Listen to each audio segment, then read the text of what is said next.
Welcome to this special feature where we dive deep into some stories and initiatives that are shaping the future of sports. I'm your host, Ada Milby, and today we have some really inspiring stories lined up for you. Have you ever wondered how grassroots initiatives can transform communities and create leaders? How a sport like rugby, often considered traditional and niche, can break barriers and make a significant impact in places where it's not typically played? Well, today we're exploring two phenomenal programs that are doing just that: Grassroots to Global and Pass It Back. Grassroots to Global and Pass It Back are not just programs, they're movements. Movements that empower, inspire, and build communities from the ground up.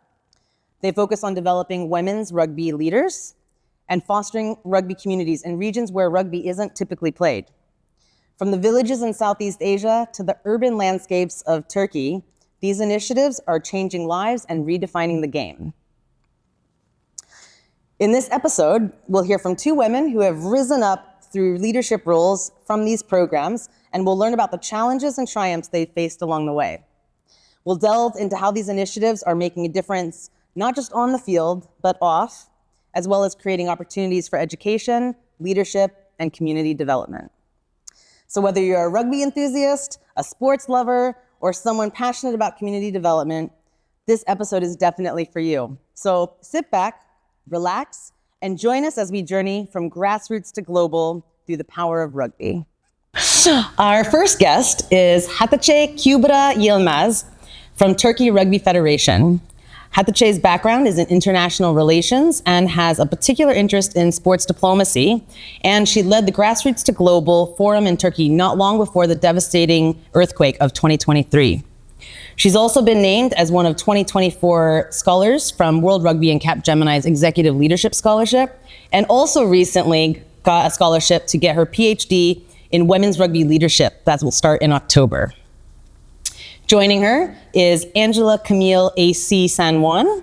AC is the true definition of grassroots to global, as she started out playing touch rugby, transitioned to contact rugby, achieved 20 caps for the national team across both 15s and 7s, became the first Philippines-developed player to captain the national team, and now holds a senior leadership role in the Philippines Rugby Union as the head of rugby and development. She's also a World Rugby and Capgemini Executive Scholar and has championed numerous initiatives to develop rugby at the community level and empower the next generation of female rugby players and leaders. Welcome to Hatice and AC. How are you guys doing tonight? Yeah, all good. Thanks for inviting us. Yeah, well, Hatice, this is your first time to the Philippines, right? Yeah, it's been amazing so far. Yeah? I love the Philippines. You love the Philippines. I think based on your experience, you're going to be moving here soon. I'm not sure. You might have to defer your PhD. Yeah, maybe I should, move to the Philippines. Yes. AC, right now we're in the middle of coach training.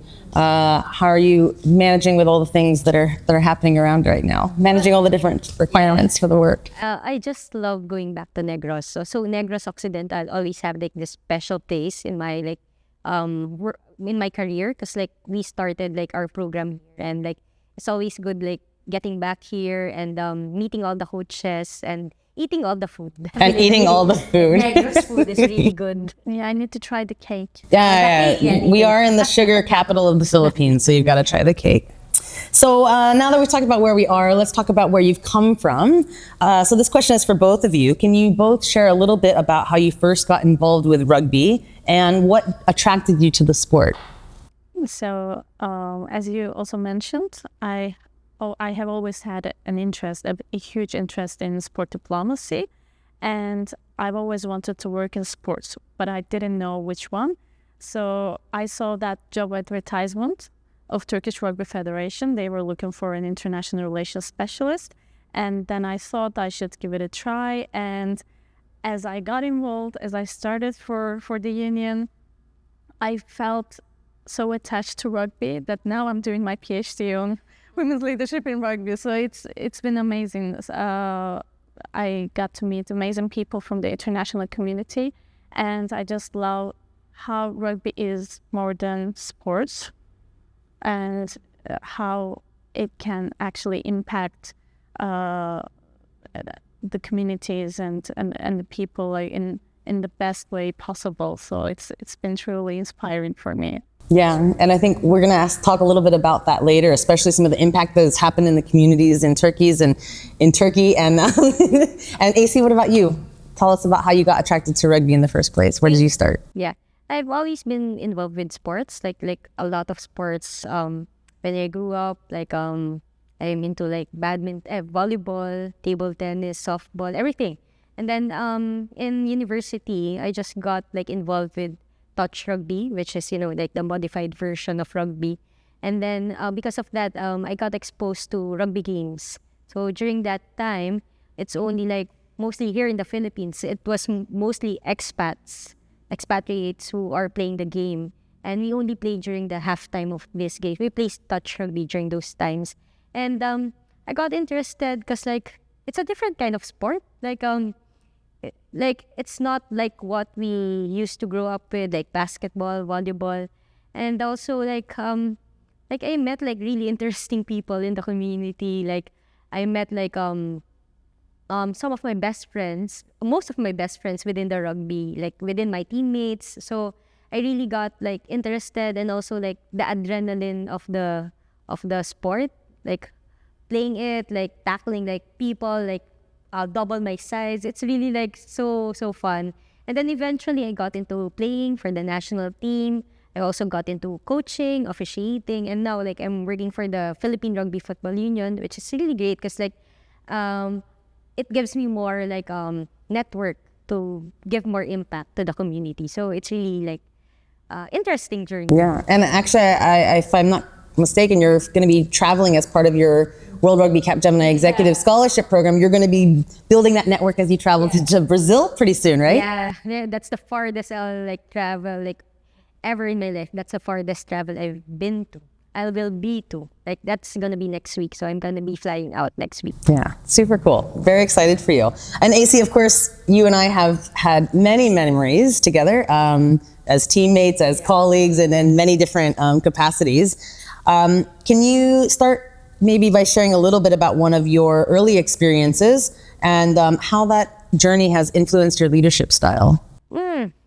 Well, because I felt like during the early years of me playing the sport, I felt like it was really like welcoming, and eventually like I got a lot of opportunities because of the sport. So at the first on the first years, it was mostly just because of I'm a national athlete. I get to travel a lot, meet new people, and like play against this top teams in Asia. But eventually, like on the development side, grassroots side, like I was like given the opportunity to travel like in places like Laos, Vietnam, and even Cambodia, and being exposed to this different kinds of programs, it helped me it helped me become more like inclusive. Like I feel like it gave me like the opportunity to look at things at a different way. Because like before, I was like just looking at this I'm a player, this is what I do. And then when you go out and go to the communities, that's when you see like a lot of other like people who wants to play the game, but they don't have the opportunity like to get involved with the sport. So that's what I really love about the sport, is like the opportunities that it provided me, and it shaped me as on like my leadership journey. So yeah, cool. And I think like you're talking about opportunities to travel, and then Hatice, you and I obviously connected last year at the Rugby World Cup in France, and you got to come. I think it was your first General Assembly, is that right? So I think, can you maybe tell us about your key takeaway from that event? Key takeaway from that event, I think.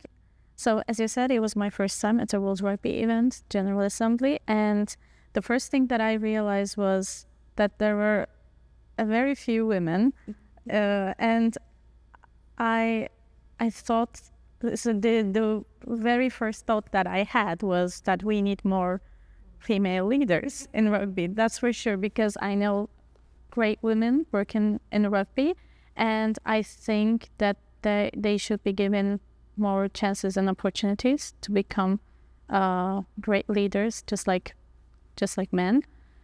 So that's how actually it pushed me to become a leader in rugby, because I was hesitant, and can I do it? Can I do that? And then when I got there, I was like, okay, we should definitely do that, because I think it shouldn't be male dominated. Rugby should not be male dominated, because it has a huge potential to create an impact, and it should be as inclusive as possible. And actually, that's a great point. World Rugby has identified in its new strategic plan that women's rugby is one of the top priorities. It's one of the biggest opportunities that we have. And it's one of the best ways we can do that is creating more women leaders to be able to create those sort of role models in the community and at different levels of the games. Not only on the pitch, but off the pitch, absolutely, yeah. We've got some great players out there, and now we've got some great role models off the field as well. So, AC, I think let's delve into some questions a little bit about the Grassroots to Global and the Pass It Back programs that we mentioned at the start. AC, again, you were someone who started from Grassroots, then you went Grassroots to Global, now you're executive leadership. You really Grassroots to Global. Like, I think you are actually that whole package of Grassroots to Global. Can you share a little bit about how you think that Grassroots to Global was beneficial for you personally, and also how that experience led to some of your lessons learned as you went to New Zealand for the Rugby World Cup 2021, played in 2022, can you share some of your experiences with that? When we launched the Grassroots to Global program here in the Philippines, we were able to tap into the communities across the Philippines, the clubs, and we already know that there's already a big gap between the numbers of the male players and the female players. So we have this initiative to bring it up to level the playing field. So it was really good because we found new leaders, those who didn't know that they are leaders. Because of the program, they were able to discover that they are also they're also leaders, and they just haven't reached their potential yet. So because of the program as well, I was given the opportunity to travel to New Zealand for the Rugby World Cup in 2021. 2021, played in 2022. Yeah. So because of the program, I traveled to New Zealand, and in there, I met a lot of other people who has the same vision as us. We want to grow the women's game. We want to make sure that we level the playing field, and because of that as well, I was inspired and motivated because I was able to attend the Women in Rugby Summit, and I was able to meet the World Rugby scholars. So I only see them on social media when World Rugby announces it, and all the time I know Ida that you kept on encouraging me to apply, but for several years I was thinking no, I can't do that. It's just it's too much, and then I can't do that. I'm not on that level yet. But seeing them face to face, talking to them, made me realize that if they can do that, I can also do that. We all share this leadership journey, and we built this network already of us who wants to make a change, make a positive impact to the community. And yeah, because of that, when I went home, application was open, and I just applied. And then good thing I got accepted after a few months. So yeah. Yeah, and then the opportunities just keep going and going and going. So yeah, New Zealand and now Brazil. So who knows what's next? Yeah. Maybe you'll end up doing a trip around the whole world. Hopefully, World Cup next year. I hear that's the shout out plan already. Okay, Hatice, for you, can you share more about what happened in the Grassroots to Global Forum in Turkey in terms of supporting pathways for more women leaders? It was an amazing experience for me as well, because during that forum, I also realized that I could be a leader, because I never saw myself as a leader until that forum. And I tried to include our national team players and referees and also coaches in the forum. And when they arrived, they were like, "Oh, what we are doing?" They didn't get the idea of the forum. And as we started doing the activities and everything, they were like, "Oh, it's so nice, it's so good." And when they shared their leadership journey with each other, they were so inspired by each other's stories. And it was a great opportunity for them to see what they have achieved, what obstacles they have overcome to get where they are at the moment. And I think it was empowering overall.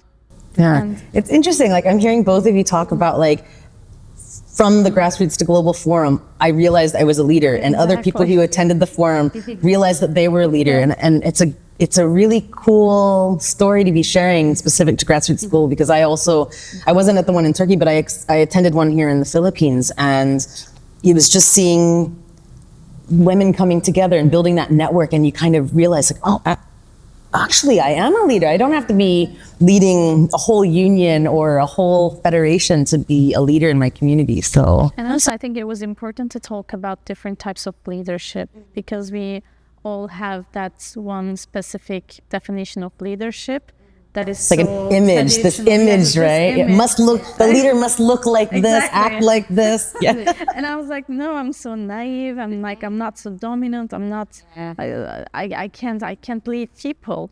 But leading people is something completely different. You can't lead people without forcing anything onto them. So how would you say that you see leadership now after the Grassroots to Global Forum? After the Grassroots to Global, I see leadership as, so let's put it that way. I think a good leader brings more leaders. So he or she guides them to become a leader. So I think that's what a good leader does, no matter, how he or she is, like harsh, dominant, naive. It doesn't really matter. Yeah. Awesome. Yeah. Leaders should bring more leaders. I love it. Everyone should think about that mentality. Well, just to kind of talk a little bit more about the impact, obviously, not long after the Grassroots to Global Forum happened, you had that massive earthquake, many lives lost and lots of lives impacted. How did Turkey Rugby and the Grassroots to Global Turkey community mobilize to respond? I think that's when you went from Grassroots to Global and you actually started doing Pass It Back. So can you tell us a little bit more about that journey and how the last year has been in Adiyaman? So right after the earthquake, our players, national team players, and our staff members at the union, some of the staff members at the union, they traveled to the region where the earthquake happened, and they were really involved in the process of helping people, and because it was really big, and of course extra help was needed in that case.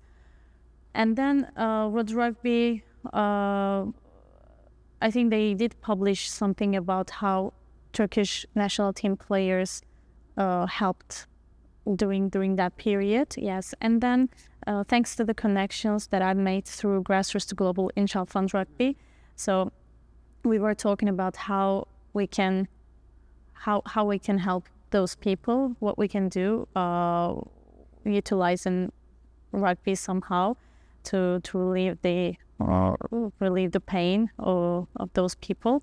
And then we came up with the idea of Pass It Back recovery, and thanks to also Meg as well.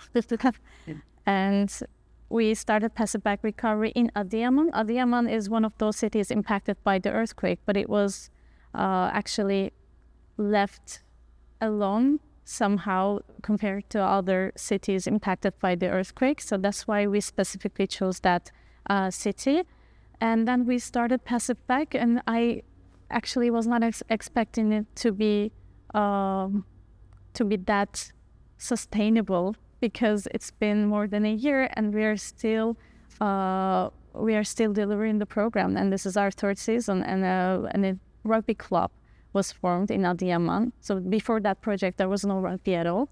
And then people got to know about rugby, and now a new rugby club was created. So it's been truly amazing. Yeah, and as we were talking earlier, I got some background that this new club, it actually has more than 500 females. Is that right? Yes. My gosh, can you? Yeah. How did that happen? How did you get so many females? Because lots of people will say, oh, girls aren't interested. I mean, you went from 0 rugby in Adiyaman Zero to now, rugby. a year later, a rugby club being formed with more than 500. Exactly. Tell us how this happened. Everyone wants to know. So at first it was quite challenging because, you know, that especially parents, they have a kind of prejudice against rugby. Oh, it's a harsh game. It's a sport for men. But in that case, in the case of Adiyaman, the situation was a bit different because everyone was living in those container cities where they had nothing to do, and the families were so worried about their kids not doing anything. They were just stuck in those container cities, and lots of organizations came and went. They did not stay for long, but rugby was the only sport that stayed there since the earthquake happened, and they saw how great rugby was for their kids, regardless of their gender, of course. And that's how they started, pushing their sons and daughters to play rugby, actually. So in the third season, for example, families were trying to get their sons and daughters involved in rugby because they saw the positive impact of rugby on their kids. And we tried to involve as many girls as possible by recruiting more female coaches. And of course, we saw that there was no obstacle of getting after the first season, of course. There was no major obstacle of getting girls into rugby. So we said, okay, we will have more female coaches then, and we will have more girls and women in rugby, because they are usually the most vulnerable people after These major disasters, right? Yeah. And I heard you also just got like a national award for the impact of TRF's like response and recovery in the Adiyaman community. Is that right? Yeah, exactly. As I said, it's rugby stayed there since the earthquake happened. So we never left. That's really inspiring. That's Yeah. really, it's, as you said, like some organizations come and go, Yeah. but the ability of rugby to make a long-lasting impact through the recovery, through this program, Pass It Back, that's really, really inspiring to hear. So take note. Everyone should get into Pass It Back. 500 females. 500 females. That's yeah. really, You should see them. They are so passionate. They love rugby. I think their life has become rugby. It's like one of the girl players. She had a health problem with her heart. I didn't know what it was exactly, but then after she started playing rugby, her health situation got better and better, and her slogan is, "My heart started beating again thanks to rugby." So it's just so cute. So we have many stories like that, and it's so I don't know, heartwarming. I mean, really, Yeah, and it's like, I can't describe how amazing it felt. that's really cool.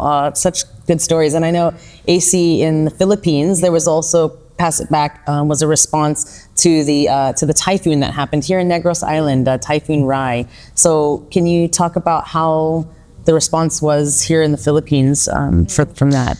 So basically, because we started the Pass It Back program here in Negros Occidental, and we already have this core group of leaders. So they came from being players, coaches, and then eventually they grew into their leadership roles within their communities and clubs.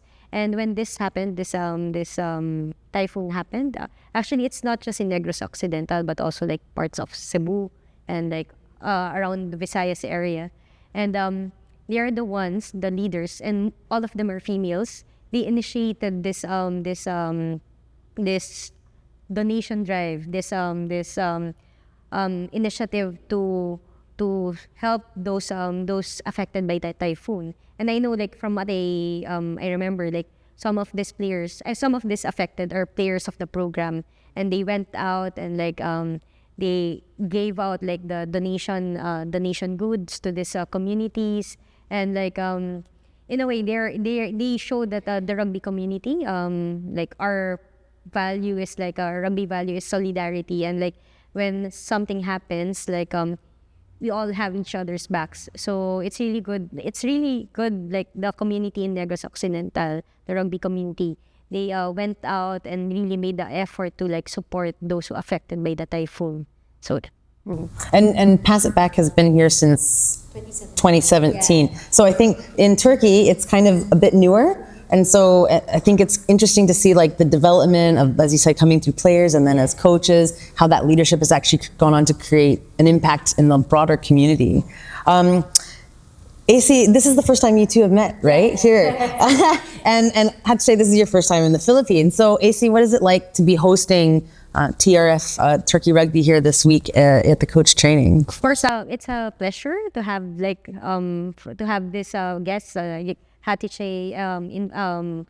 in our training of coaches program, and it's really nice to like share ideas with them, like share ideas with you, and like inspiring as well to know like what's happening in Turkey, and like us also sharing like what's happening with our program, and also sharing ideas, sharing best practices, sharing challenges, roadblocks. So these are something that we could like use to improve our programs as well, and hopefully we can also like inspire each other to like strive for like better. Yeah, definitely pick up some tips on 500 females in one club. That's incredible. Definitely get those tips. All right, so last question for both of you. Big event next year, Rugby World Cup 2025 in England. And Grassroots to Global will be focusing on getting more girls and women into coaching. So that was the identified outcome from the New Zealand Rugby World Cup, that forum said, let's get more girls and women into coaching. So I want to know, why is that important? Why is that an important recommendation? And what would you like to say to encourage more unions to get into Grassroots to Global and Pass It Back in the lead up to 2025? I'll answer first, because this one is based on experience.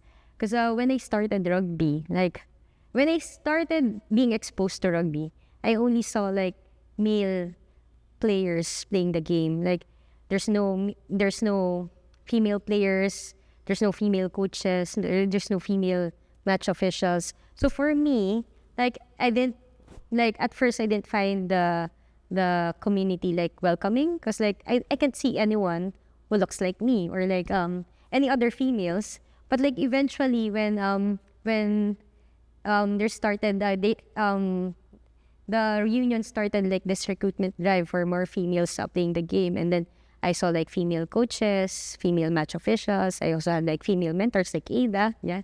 So like I saw like there's like an opportunity for us, and there's like a safe space for us to like be in a sport wherein you're accepted whoever you are, like whatever you do, whatever background you came from. So like having those people that you can relate to instantly like provides like a welcoming atmosphere to the players. So for example, with this Pass It Back program, we have female coaches, and like if you're a young girl living like outside the city and you don't see anyone that plays the game, then you wouldn't be inspired or motivated to play. But if you see like one of your community members, like we call like that person here like an ate within the community, within the barangay, you'll be like motivated to play, because you want to be like someone like you want to be like her. You want to be like you have a role model to look up to. So eventually, like if you get more coaches, female coaches, then more girls will be inspired to play, basically. Yeah. Okay, so Hatice, how can we get more unions to say, let's have a Grassroots to Global forum? I think we need to share our experiences with them. That's what I do. Whenever I meet people from different unions, I tell them about our experiences with Grassroots to Global, how it's impacted like many young girls and women, including myself. It's as the facilitator of the forum. So and they all seem quite interested in it, and I hope that they will stay interested. They will do. Yes, they will. They will organize Grassroots Global in 2025. Yeah. They will join us, hopefully. Well, it sounds like we've got like 3 key things. First one is people start recognizing that they're a leader. Maybe they didn't realize it before, and because of the forum, they realize, actually, I can be a leader. The definition is not what I thought it was. 500 girls, that one's a huge one. And it sounds like the ability to impact communities beyond just the sport of rugby, which is pretty fantastic to hear. So thank you both so much for sharing your incredible journeys and insights with us today. It really is inspiring to hear how both of you have used your leadership, not just to develop yourselves, but also to inspire others. I've definitely been inspired tonight. To our listeners, I hope you've enjoyed this episode and found it as motivating as I have. AC and Hatache's stories are a testament to the power of grassroots initiatives and the transformative impact that they can have on individuals and communities alike. Remember, whether you're on the field or off of it, the values of rugby, solidarity, discipline, integrity, passion, and respect, they can guide you in making a difference. If you're inspired to get involved, don't hesitate to reach out to your local rugby organization or support initiatives like Grassroots to Global and pass it back. Thank you for tuning in to this special feature. Please stay connected with us for more stories of leadership and community development through sports. Until next time, I'm your host, Ada Milby, wishing you the best in your rugby journey, wherever it may take you.